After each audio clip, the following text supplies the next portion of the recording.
Or, Ready? ready? All right. Meeting is officially called to order. The invocation will be given by Ms. Daly, followed by the pledge by Mr. McMillan. Our dear Heavenly Father, we thank you for this today. Lord, we just want to thank you for watching over us and helping us stay safe. And Lord, we just pray for everyone that's involved in our education.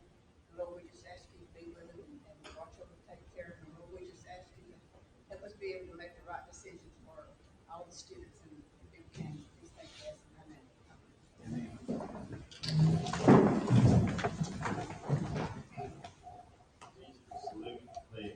Pledge allegiance to the flag of the United States of America and to the republic for which it stands, one nation under God, indivisible, with liberty and justice for all.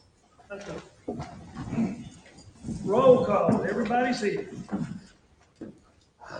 Need a motion to approve the agenda. Make a motion. Second? Second. Any discussion or questions? All in favor? Aye. Any opposed? Approval of the minutes. Need a motion. So moved. Second? Second. Any discussion or questions? Or your revisions to the minutes that we got? All in favor? Aye. Any opposed? All right, we received the financials and bank reconciliations for March 2020. Need a motion to approve bills for April 2020. Do I hear a motion? Make that motion. Second? Second. Any discussion or questions? All in favor? Aye. Any opposed? Schneider Electric audit presentation by Mr. Kyle Keith and Mr. Kevin May. All right. Good to see you guys. Yeah, good to see y'all. We're certainly happy to be back.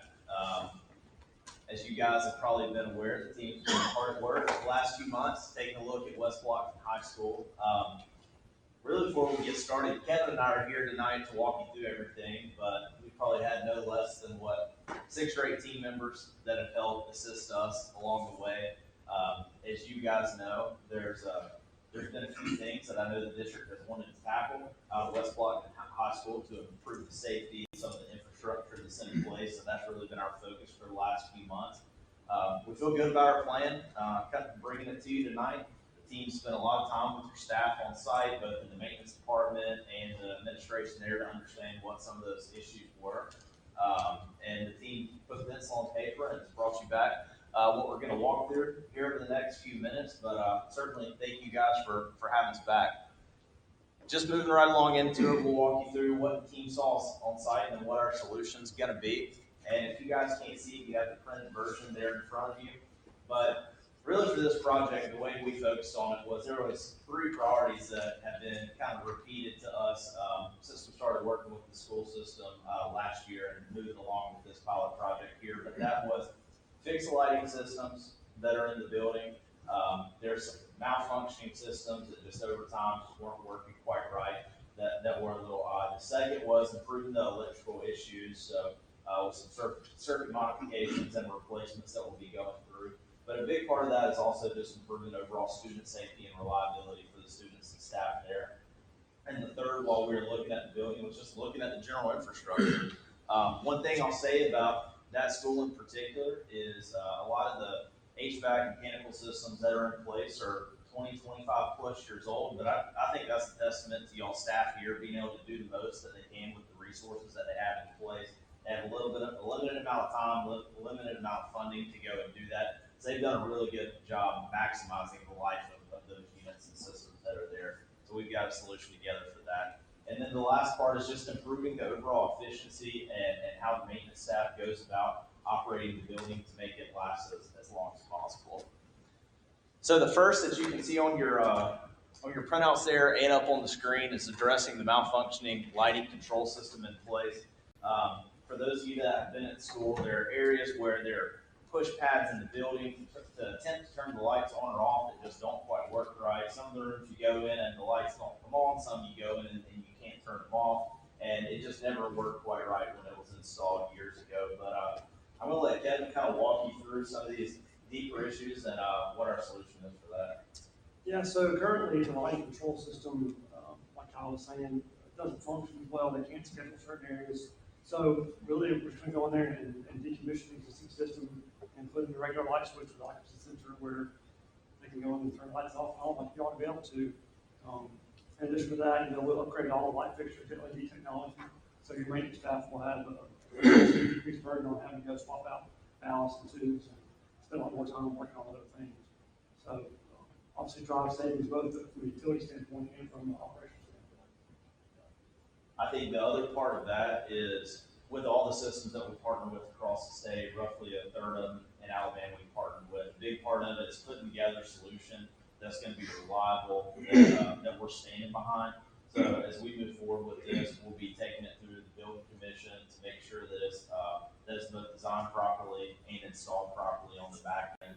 So in addition to new interior lighting upgrades across the campus, there'll also be exterior lighting upgrades. So when it comes to an overall campus safety standpoint, it's going to be a much brighter campus. Right now, you'll go around the schools, and like a lot of districts around the state, it'll have dim, dark, old lights. Some of them work, some of them don't, and that's just the age of the building. Parts of that being built in 1960. It's just what you get over time. So updating all the lighting around the campus is going to be a much brighter environment for everybody.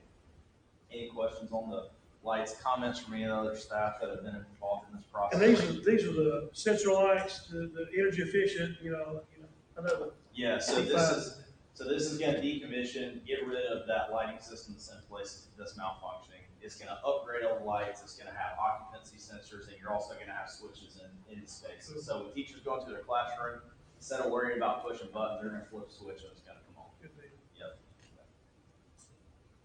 Any questions?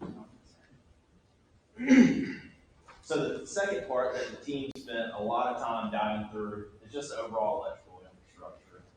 You can see some of the pictures here with a quick background.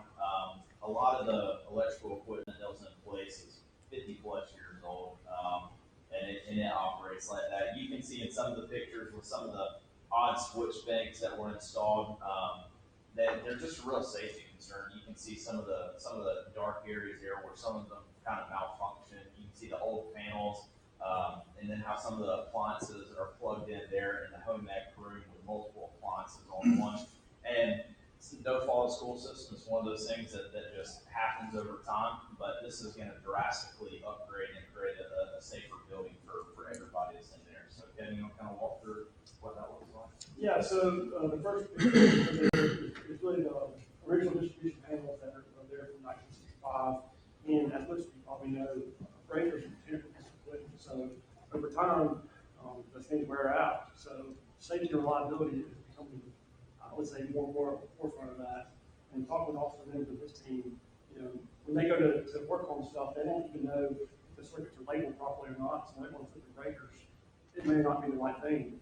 So as part of this project, not only would we replace these old panels, we would actually go and trace all these circuits and have them properly labeled, where the team would know exactly like, I'm killing this breaker, I'm killing this load, and things safe, I can go do what I can do.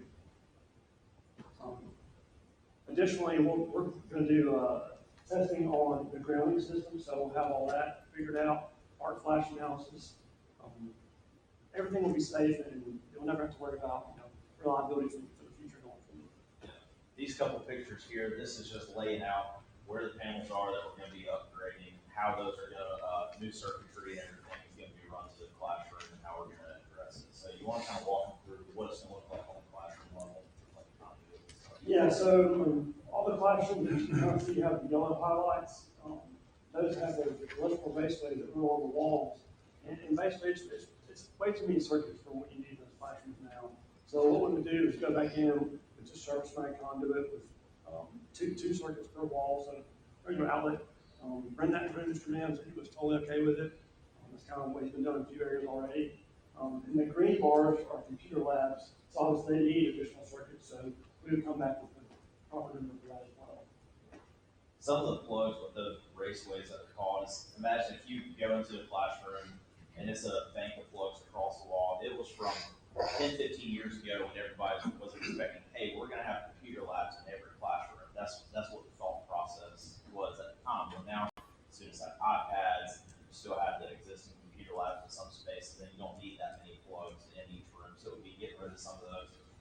Another thing that's happened over time with a lot of the plugs, as students or teachers go to unplug, some of the plugs themselves will actually pull out, exposing the wires and stuff like that. So this will be addressing all of that, having new plugs for the home ec room in particular, where students are working around appliances and water, installing new GFI protective circuits, so if water hits it or anything, they're going to throw that as proper safety precautions in place. So, any questions, comments? I've got, Yes, sir. before I forget it, I've got a comment and a request. Mr. McGee, can you hear me well enough through the mask? Yes, sir. When you mentioned safety, it came to my mind again, the home ec department. You know where it is, you're familiar with it. Yes, sir. Mr. Lawley's not here, I don't see. Yes, him. sir. But anyway, I discussed it with him. I remember when the library was built, it cut off from side doors to that, what was called a patio at that time. That was in case of emergency, that would have been an escape route. As it is now, there's no escape route if a fire or other tragedy were to occur, that they couldn't get out that door. They need, and I think this would be the time to do it, and I hope you will. They need a side door for emergency exit. It could be exit only, but down that hall, it'd be to the south of where the present door is, down that hall by the home economics department.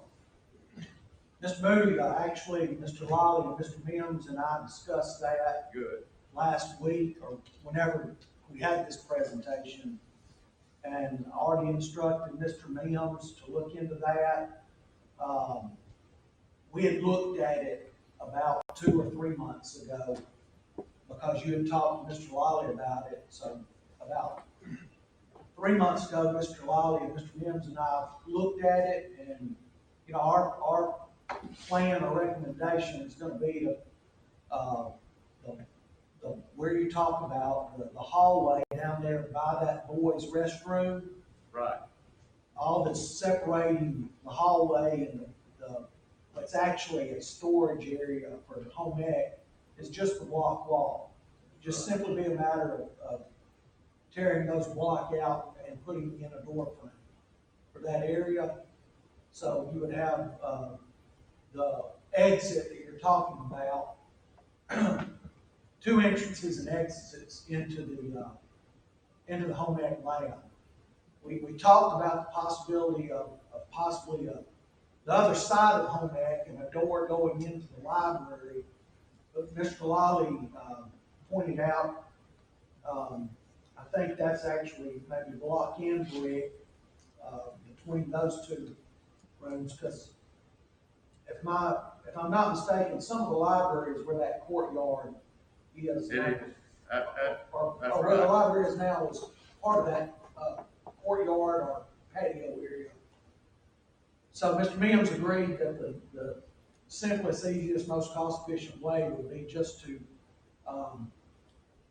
tear out the block down there, you know, pretty close to that back entrance to the gym, right where the boys' restroom is. Right. Right there, just put in an entrance into the home ec lab, and Mr. Mims been instructed. From the library. Right. Well, that would serve Well, two. What was your question there? I was gonna comment, I thought at first you was explaining that you could make an exit from the home ec Into the into hallway. right, we discussed that. But I thought you was bringing up another doorway into the library from the Yes, sir. home ec. And that way it would serve 2 purposes. Right. You could escape in an emergency from either place. You follow me? Yes, sir. You had to get out of the library and you couldn't get out another way, that would give them We did extra route. discuss that as well, and that might be a possibility. It would just be, I think, a little more costly if we just did one way, one of them, Right. I wish The you more would. efficient way would be into the hallway instead of into the library, but we could still look at doing Right, both. it would be easy to make it into the hallway, but it was my fault, I'm sure, but I was thinking you would say Yeah. another one, an additional one. to the Possibly library. so. At least the one, and we could look at doing two at the same time. Right. But we discussed that last week. Well, that answers my, question. Thank you. Yes, sir, no problem. So if there's no other questions on the electrical side of things, we'll move over to the heating and cooling units. You can see on this slide here, the units laid out around the campus. About 21 of those are 24 years old. Several of them are either down right now or about to go down that I know the maintenance team is trying to order parts for to keep them running in the interim. The majority of them are classroom units that we're looking at replacing. The one other one is the library unit there that has been troublesome, that has worked sometimes, not worked sometimes. So looking at replacing all 21 of those as well. And again, it's just one of those things that they're at the end of their useful life. The maintenance team's done a good job keeping them going, and they're all kind of near that point. So this will be going back with new systems in place that the maintenance team knows how to work on and can operate and maintain. The final part of this, and really why a lot of school systems in Alabama lean on us, is we're able to just improve overall maintenance and operations. So right now, you can see in the picture there, in a lot of the spaces, you'll just have the old antiquated thermostat there, and what that really results in is a lot of things running after hours, on weekends, over the summer, whatever it is. So we're able to integrate these units into a centralized location where the maintenance team can operate and maintain them. So at West Block High School, let's say teacher shows up, the classroom's hot, the unit's not working right, instead of the maintenance team driving out there, seeing what the problem is, driving back to the shop to get the parts, they can see everything from one centralized location to help preventatively maintain that. So they're able to see classrooms when they're running to eliminate waste, so things aren't running 24 hours a day, 7 days a week. They're able to see how the units are running, whether it's the fan speeds, air temperatures, all those different things. And about a third of systems in the state lean on us to help integrate this into the system, and it drastically improves operations when you aren't running things when they don't need to be. From a teacher standpoint, it doesn't change anything. Teachers are able to go in there, have classroom as normal, everything operates when they want to. After hours, people go in there, they're able to still turn their systems on and do everything as needed. It just eliminates when things don't need to get running. So this is going to really improve the overall operations and maintenance of things. So putting all this together, again, these were the four biggest priorities that were reiterated when we started working with you guys. I know it's been a couple months since we got started on this design with y'all back in February. But here's where we are from an overall project standpoint. We met with y'all's administration last week, kind of talked through this and answering questions. Depending on the board's feedback or whatnot, one of the other items that was discussed at a high level that's not included in this is right now when you look at the gym, which doesn't have AC, it connects in through the library and hallway there and pulls a lot of the air, cool or warm air into the gym to condition that space. So one option would also be to add AC to the gym so it has its own dedicated unit so the exhaust fans in there aren't constantly running and fighting other spaces and trying to pull the cooling from the other parts of the school. So that was just one additional option there, but overall it's where we are. So what we're also looking at is based on y'all's feedback, if we get the thumbs up, then we'll go and finalize design over the next month or two to be able to bring you back a final design to where everything's ready to go in late June, early July. So we'll be looking to move ahead to construction after that. Kind of a brief preview on that is we're used to working in schools, so if school starts back as normal in August, then we'll be working on night times, weekends, around school operations as to not disturb students and staff and just plan everything around what that new school year looks like. Any questions? option, it is the everything heating and air is gonna be in the gym, or is that something we got to vote on, something we got to make a decision?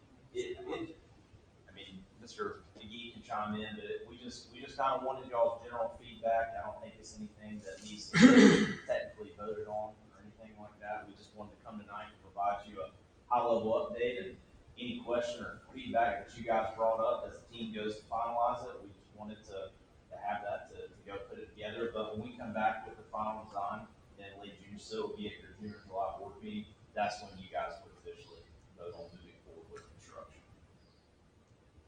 But if you have any feedback, I think your question is, would this include, HVAC in the gym, the old gym? Yes, sir. Yes, sir. And that, I don't think that cost is reflected in this number, but it's certainly something we could add to it if that's the board's decision. I know Mr. Lawley feels like we need to do something with that space because you've got those draw fans drawing air out of the cafeteria. If I'm not right. Pretty much every open hallway, cafeteria, The classroom. doors, so you're sucking all of your air conditioned air out of places into the gym and out the top, so it's not very efficient not to have its own unit to cool the gym area. So I think it's a good idea, and it would have, yeah, you would have a way to control the air in that big space, you know, which is a little bit about the size of this auditorium or bigger. It would have its own unit, but that cost is not reflected here. That would be $400,000 or $500,000, maybe $354. Certainly something that we could add to it. And probably, if you're gonna do this, get it all done at the same time, same construction project. yeah, a lot of districts right now are having us look at, several projects like this. We're under design just like this with probably another dozen school systems around the state. People are just looking for ways to maximize their funds, so this is a way, while new construction might not be the best route, you know, we looked at the building top to bottom, this is really gonna renew that facility, so you're set up for the future there. So the guts of the building are gonna be upgrades, so you can feel good about what you have. Any other questions? Questions? Thank you, guys. Yeah, thank you. If y'all have anything, folks have my contact information, happy to answer any questions, but, thank y'all for having us. I don't know about y'all, I'm glad to see people face to face. No doubt. I'll say something, y'all, and those of us who've been to the ASB meetings, and they do breakout sessions, and a number of fellow board members have really given fantastic testimonies to Snyder's ability to make changes, and also for energy savings and the money on, the return on investment, I guess is what I'm trying to say. Thank y'all, I appreciate your kind words. Thank y'all. Y'all don't have to stay around if you don't want to, I mean, I know y'all. All right. Approval of bids. Recall of bid for Brent Elementary School re-roof. The superintendent recommends a recall of the bid awarded to MF Morgan and Associates for Brent Elementary School re-roof in the amount of $86,760. The contractor forfeited the bid due to underbid. Do I hear a motion for that? To recall that bid? Second? Second. Any discussion or questions? All in favor? Aye. Any opposed? All right. And we need to be raising our hand. Yes. Raise your hand. You can do both. Oh, okay, all right. All right. Approval of bid for Brent Elementary School re-roof. The superintendent recommends awarding the bid for the Brent Elementary School re-roof to Mid-American Roofing in the amount of $116,108. Need a motion for that? Second? Second. Second, motion second. Any discussion or questions? board members, you can see that's about a $30,000 difference. So it sounds like, well, we thought we were getting it for 86,000, and now we're paying 30,000 more. There's nothing we can do about the original bid. That contractor has told us he cannot and will not do it for 86,000. What I'll tell you is that the second lowest bid of 116 to Mid-American Roofing, that was still about $9,000 under the architect's projected cost, which was about $125,000 for this roof portion at Grant School. So, although it does sound like a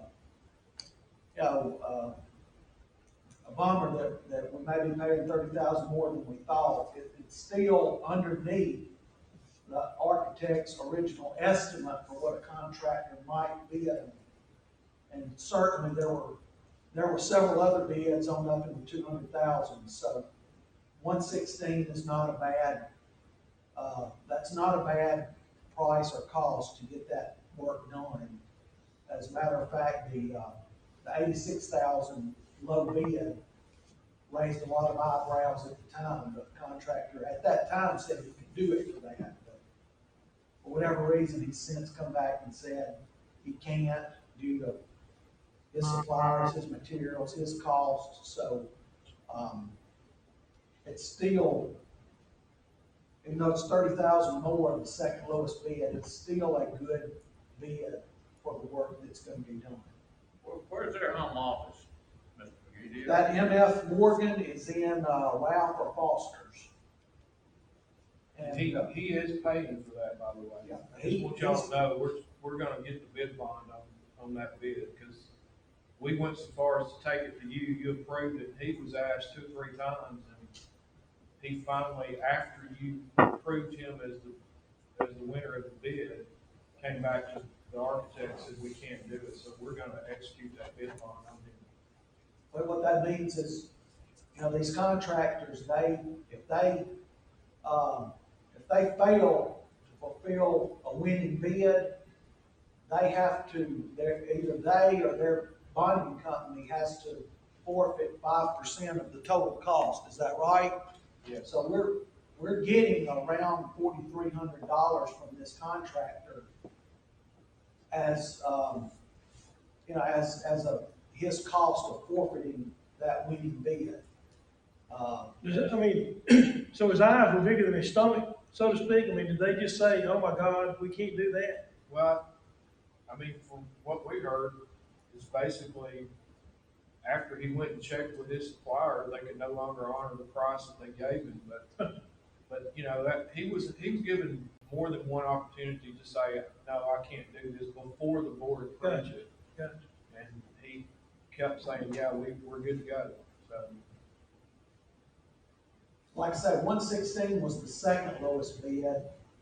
Third, fourth, fifth were on up north of 150. So that tells you how that $86,000 bid stood out from the other bidders. That he assured the architect that he could do it for that. So we brought it to you to approve last month, and then 1 week after you approved it, he stepped forward and said, I can't do it for that. So there's nothing we can do other than enforce the bid bond and have him write a check, or his bonding company write a check for 5% of his bid, and that's what we've done. So there's really nothing we can do about it other than rescind his bid and take his money for failing to fulfill his word. All right, all in favor? Aye. Aye. Any opposed? All right, do I hear a motion to go into executive session? Make that motion. Second? Second. Any discussion or questions? All in favor? Aye. Any opposed? Personnel, we'll meet in the classroom right here, we call it PD room 1, but it's right across the hallway.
waiting on the superintendent. What y'all do with it? What do I think you have to go to the powder room. It'll be that. That's not fine, is it?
Make it motion. Second, Second. any discussion or questions? All in favor? Aye. Aye. Any opposed? Need a motion to accept the resignation / retirement of Paul Creel, bus driver, effective June the 1st, 2020. Your motion. Make it motion. Second, Second. any discussion or questions? He's been a good one. I think he's having, Mike, I don't think you acted on the, So did act on the personnel. you reversed. oh, sure did. Yeah. Okay. Let me go back, y'all.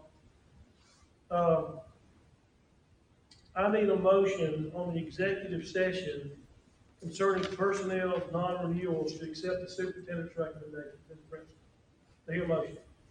So moved. Second? A second. Any discussion or question? Take Ms. Jones. All in favor? Aye. Any opposed? Sorry about that, y'all. I think I have a motion in the second on Paul Creel, right? All in favor? Aye. Any opposed? Good man. Need a motion to accept the resignation / retirement of Raymond Wallace, bus driver, effective June 1st, 2020. Your motion. Make that motion. Second? Yeah. Second? Second. Butch, yeah. Any discussion or question? All in favor? Aye. Any opposed? Motion to accept the resignation / retirement of Roy Lowry, bus driver, effective May 29th, 2020. Motion, made, second. Second. Any discussion or question? Can we make him stay for a month and wear an Alabama t-shirt while he drives? Ain't gonna happen, is it? I'm not voting on that, you know that. He might stay for a month, but he ain't gonna wear no Alabama Ain't no shirt. doubt. All in favor? Yeah, all in favor? Aye. Any opposed? That's my old neighbor. Request to approve the resignation / retirement of Kathy Swindle, 12-month custodian, Randolph Elementary, effective June 30th, 2020. Your motion. Make that motion. Motion by Ms. Daly, second. Second by Ms. Elaine Jones. Any discussion or question? All in favor? Aye. Any opposed? Request to approve the transfer of Randy LaFoy from nurse / receptionist at West Blockton Elementary School to nurse at West Blockton Elementary School, effective 2020-21 school year. Hear a motion? So moved. Motion made by Mr. Moody, second. Ms. Jones. Any discussion or questions? All in favor? Aye. Any opposed? Request to approve the transfer of Rebecca Smalls from 9-month custodian, West Blockton High School, to 12-month custodian, West Blockton High School, effective May 13, 2020. Hear a motion? Motion made by Ms. Daly, second. Second. Second by Mr. Moody. Any discussion or questions? All in favor? Aye. Any opposed? Request to approve Teresa Mello as educational interpreter effective June 1st, 2020. Hear a motion? Motion by Ms. Jones, second. Second. Second by Mr. McMillan. Any discussion or questions? All in favor? Aye. Any opposed? Request to approve Taylor Martin as special ed teacher, West Blockton Middle School, effective 2020-21 school year. Hear a motion? So moved. Second. Motion by Mr. Moody, second. Second. Second by Mr. McMillan. Any discussion or questions? All in favor? Aye. Any opposed? Request to approve Destiny Pearson as first grade teacher, Woodstock Elementary, effective 2020-21 school year. Hear a motion? Make it motion. Ms. Daly made the motion. Second. Second. Second, Mr. Moody. Any discussion or questions? All in favor? Aye. Any opposed? Request to approve Zelima Villalobos as collaborative special ed interventionist, Woodstock Elementary, effective 2020-21 school year. Hear a motion? Move, Mr. Moody, motion, second. Second. Ms. Davis, any discussion, questions? All in favor? Aye. Any opposed? Request to approve Karen Carey as 9-month receptionist, Woodstock Elementary, effective 2020-21 school year. Hear a motion? Make it motion. Motion by Ms. Davis, second. Second. Mr. Moody, any discussion or questions? All in favor? Aye. Any opposed? Request to approve recommendation to move all high school counselors and high school assistant principals to 12 months or 240 days. Do I hear a motion? Make that. Ms. Jones, second. Second. Mr. McMillan, any discussion or questions? All in favor? Aye. Any opposed? Request to approve recommendation to move Carla Hubbard, bookkeeper, West Blockton High School, and Darlene Holofield, bookkeeper, Bibb County High School, to 12 months, 240 days. Make that motion. Motion made by Ms. Daly, second. Second. Mr. Moody, any discussion or questions? All in favor? Aye. Any opposed? All right, this is for informational purposes, no action needed. Reassignments for the 2021 school year. Christy Bria, 3rd grade teacher to 2nd grade teacher. Felicia Merritt, 1st grade teacher to 4th grade teacher. Next board meeting, Thursday, May 28th, 2020, 5 p.m. Board members, that's actually before the June meeting, but we, as always in May, we generally have, more, retirements, resignations. We have several postings that we can hire by that time and get people in place. That's actually a Thursday. Thursday. The Tuesday would be the day after Memorial Day, and I just didn't feel like that would be a good day to have a meeting in case some of you were, on an extended weekend for Memorial Day. So, this is actually the Thursday after Memorial Day, that week. And, we still plan to have our June, second Tuesday in June meeting, but, there's just an anticipation of a few items that we'll need to do, again before the end of school. So unless, several of you know you can't make that meeting, I'd like to meet on that day. I'll be out of town. You'll be out of town? If we get to go, the church has got a trip to the Ark, but, Okay, Oh, it may be canceled. Right now, it's not, but we're supposed to leave on the 27th. okay. on the twenty-seventh, that's Thursday the twenty-seventh, No, we're leaving on Wednesday. Wednesday the twenty-seventh. Yeah, Thursday, 28th. Okay, um, well, I mean, we can meet Tuesday if y'all wanted to meet. I chose not to pick Tuesday because I thought being the day after a holiday would be a tough sale, but what about Tuesday the 26th? 26th is okay with me. That is the day after Memorial Day. And our trip might get canceled, but at this point right now, it's not, but I really, Y'all, we got 26th, 27th, or 28th. What do y'all, I'm leaving on the 27th. you're leaving on the 27th. Is the 26th good? I mean, y'all world travelers going anywhere? I really think they'll cancel ours, but they haven't at this, right now, they haven't. Yeah. Yeah. That'd be a fun trip. Y'all wanna do it? Is it good Tuesday? Whatever y'all. Y'all want to do it on I'm Tuesday the good all 26th? week. I'm here all week. Okay. So it's gonna be Tuesday the 26th at 5 o'clock. Tuesday, Tuesday the 26th at 5 5 o'clock, o'clock. okay?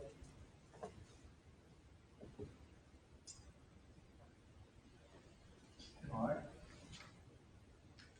Superintendent Lamar.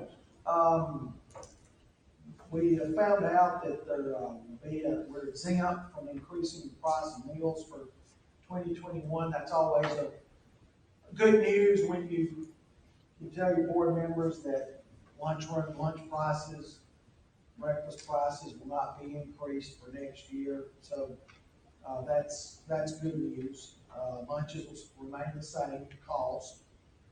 It seems like sometimes they go up a nickel or a dime every year for years in a row, but that won't happen. We met on Monday morning with, high school principals, assistant principals, counselors, central office administrators. We've set the high school graduations. Since, Governor Ivey came out on Friday and, amended her Safer at Home, practice,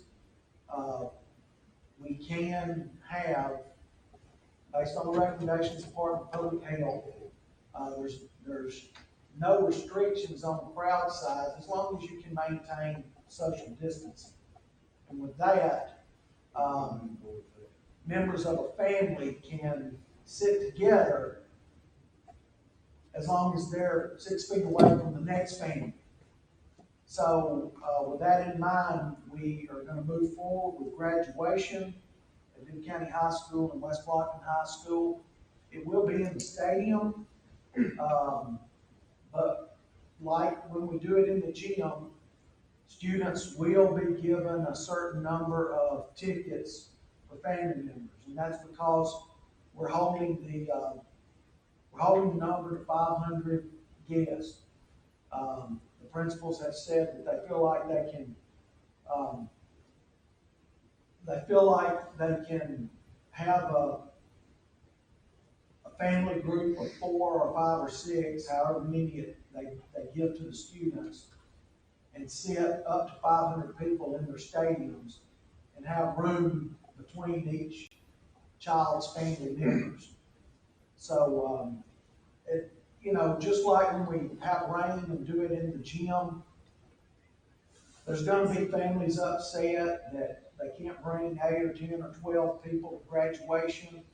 But, just like with a rain event, the gym will only hold so many people, so we have to limit it.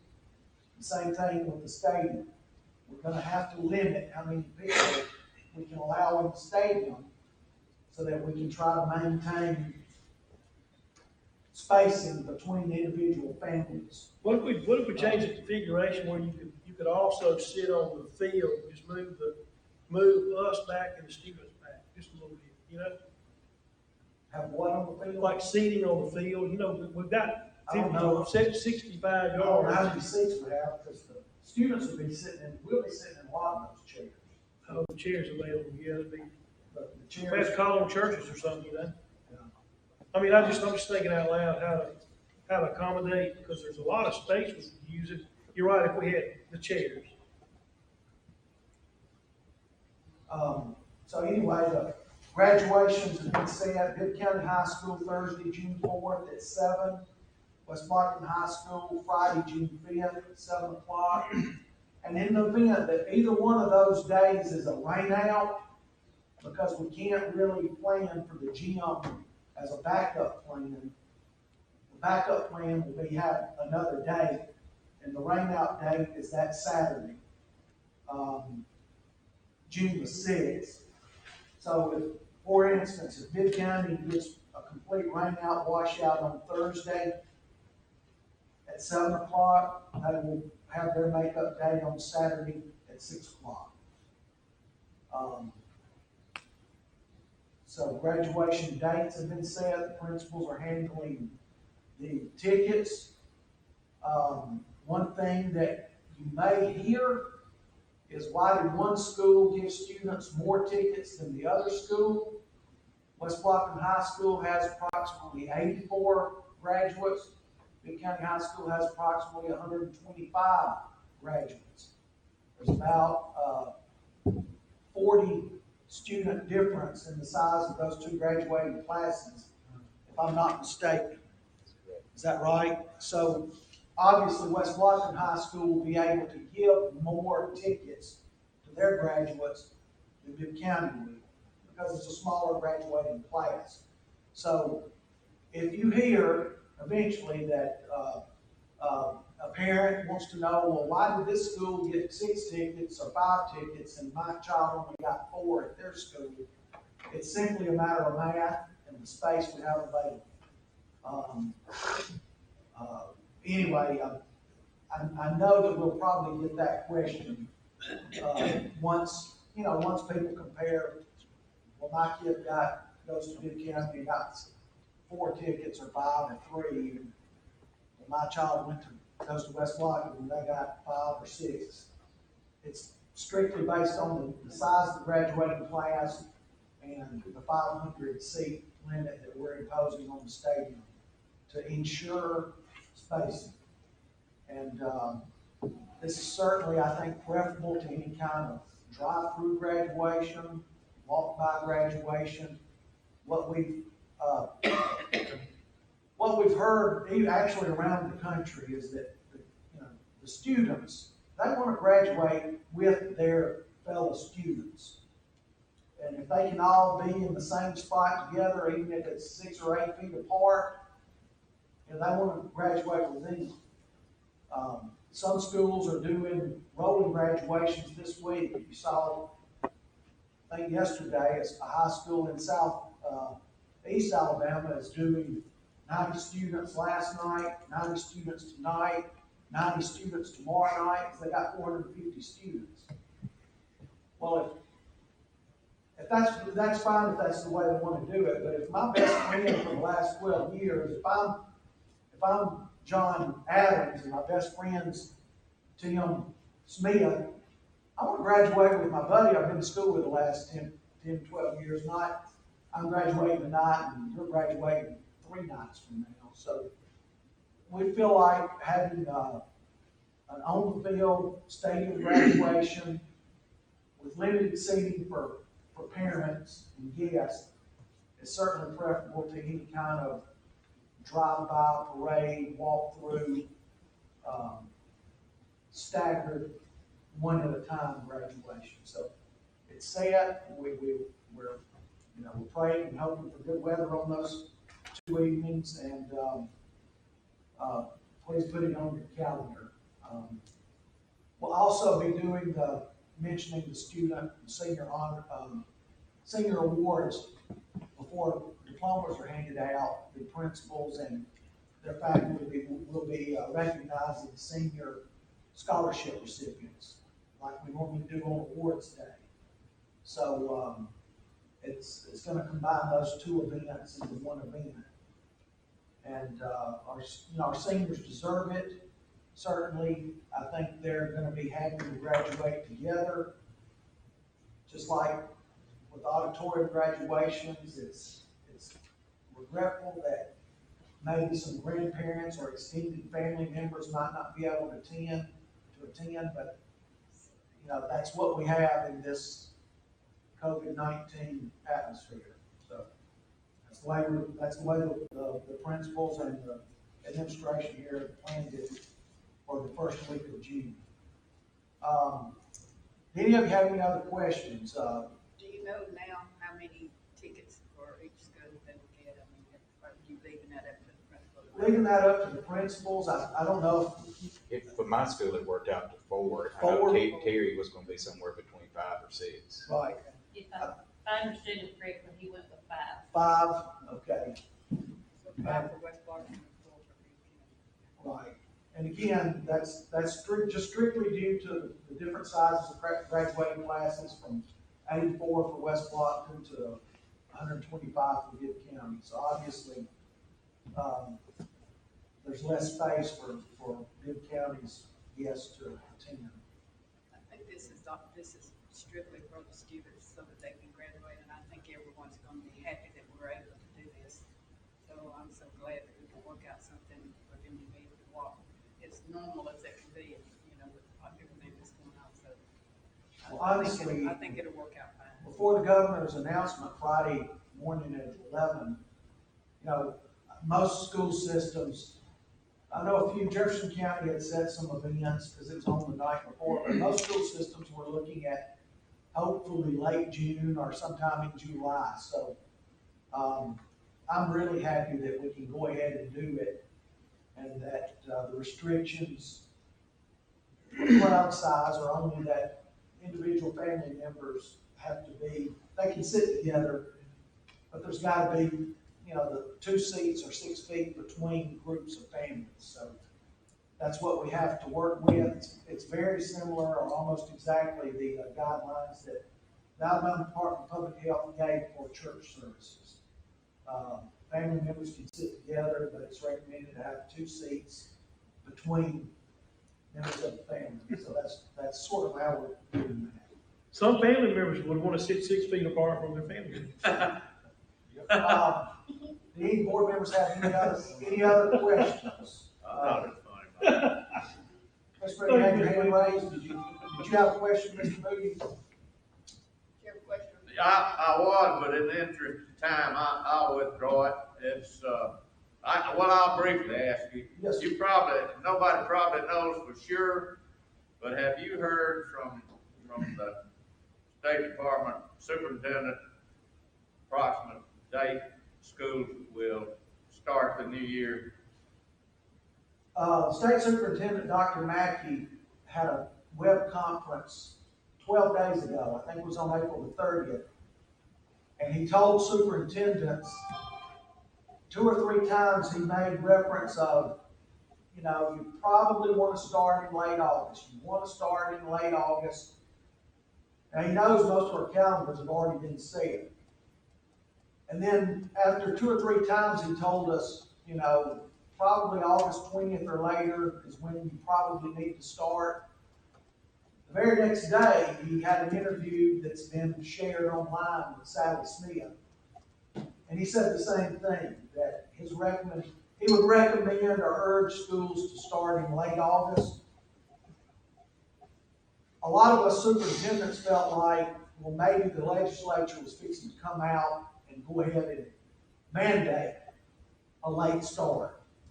But the legislature didn't do that, or that Governor Ivey would just extend, you know, the closure or at least the start, but she hasn't done that.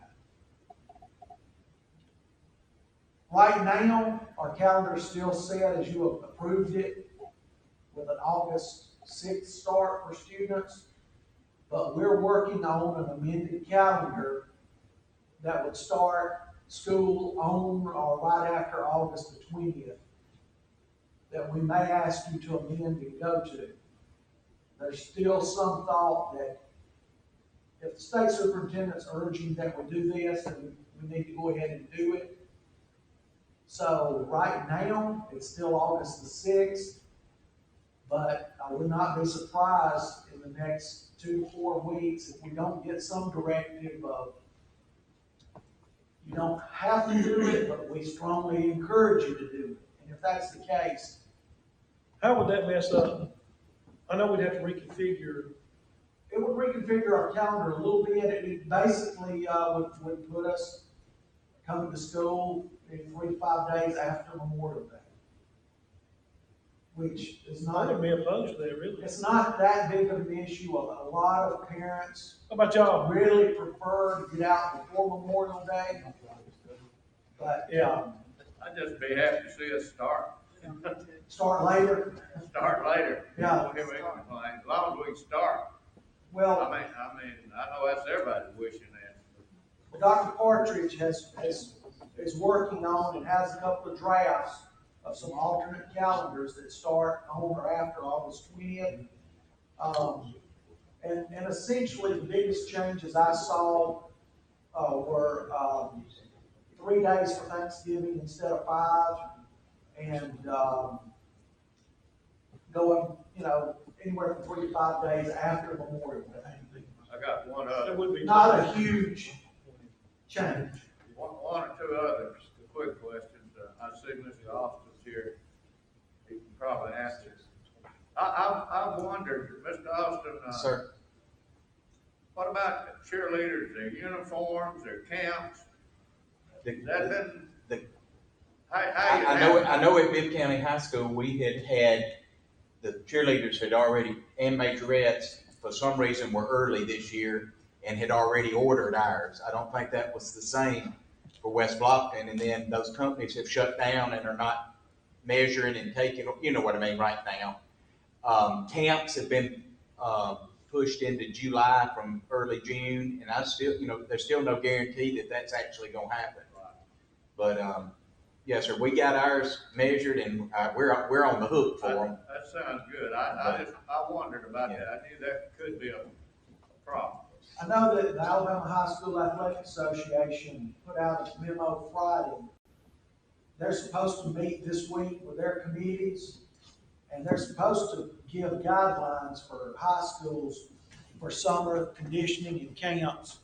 I'm expecting it later this week or early next week, so I'm hoping that, Coach Savarese and the AHSA will give us some information later this week of when we can start getting students back in for camps, conditioning, things like that. Coach Gio is on the legislative council, which that's not the council that votes on this, but what they're hearing is it's going to be social distancing starting in June with groups of 10 or less for workouts, conditioning, and those type things, which is logistically hard, but it's, at least you can get them in the weight room.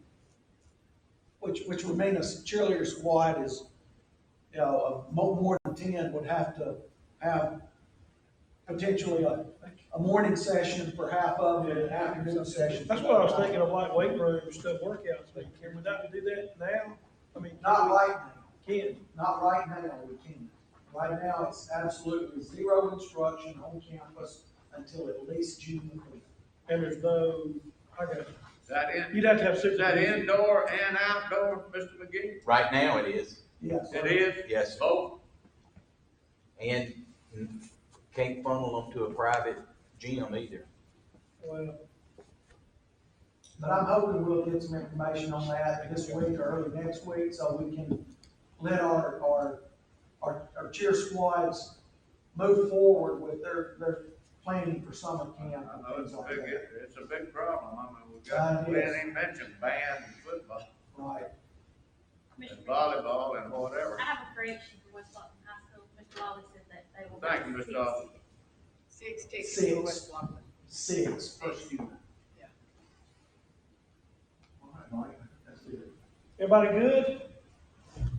Do I hear a motion to adjourn? Make it motion. Motion by Mr. Davis, second. Second. Mr. McMillan, any discussion or questions? All in favor? Aye.